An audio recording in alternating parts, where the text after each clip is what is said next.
एक अफ्रीकी देश में सोने का पहाड़ मिलने की खबर आई है। अफ्रीकी देश कांगो के दक्षिणी प्रांत के एक गांव में सोने का पहाड़ मिलने की खबर मिलते ही हजारों की तादाद में लोग सोना लूटने दौड़ पड़े। हालत ये हो गई कि ज्यादा से ज्यादा सोना लूटने की होड़ में किसी ने खदान की मिट्टी को बैग में भरा तो किसी ने बोरे में, किसी ने थैली में भरा तो किसी ने दुपट्टे और शर्ट में भर लिया। लोग अपने घरों में इस मिट्टी को ले जाकर धोकर सोना निकाल रहे हैं। बड़ी संख्या में भीड़ लग जाने के बाद किसी अनहोनी की आशंका से बचने के लिए प्रशासन ने वहां जाने पर रोक लगा दी है। कांगो के मंत्री वेनंत बुरोमे ने बताया कि लोगिकी गांव में फरवरी महीने के अंतिम दिनों में सोने से भरपूर अयस्क की खोज हुई थी। इसके बाद वहां पर खुदाई करने वालों की फौज जमा हो गई। इतने बड़े पैमाने पर खुदाई करने वालों के वहां पर पहुंचने से इस छोटे से गांव में संकट पैदा हो गया।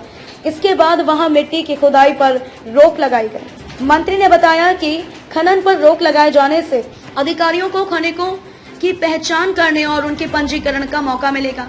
बता दें कि पूरे कांगो में फावड़ा आदि के जरिए आजीविका के लिए सोने की खुदाई करना सामान्य बात है। कांगो के पूर्वी और पूर्वोत्तर इलाके में सोने की खुदाई एक तरह से कुटीर उद्योग की तरह है। लोगिकी गांव में इतने बड़े पैमाने पर खुदाई करने वालों के पहुंचने पर वहां कांगो की सेना, खनिकों और व्यापारियों को भेजना पड़ा।